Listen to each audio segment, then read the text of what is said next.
Hello, friends. Welcome to Creative Medicine. In this lecture, we will learn about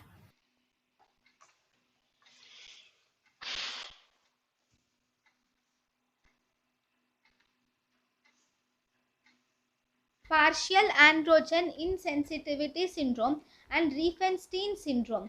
Partial androgen insensitivity syndrome.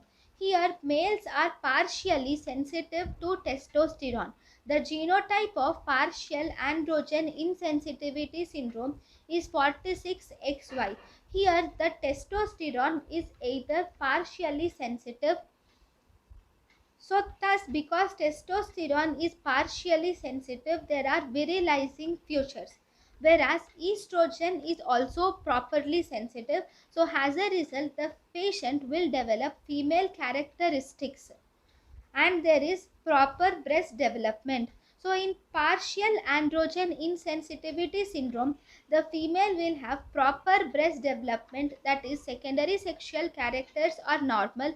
Along with that, the patient will have inguinal hernia, clitoromegaly, labial fusion is seen with primary amenorrhea.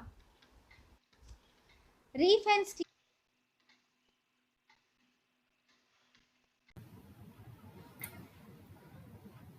thank you and thank you for watching.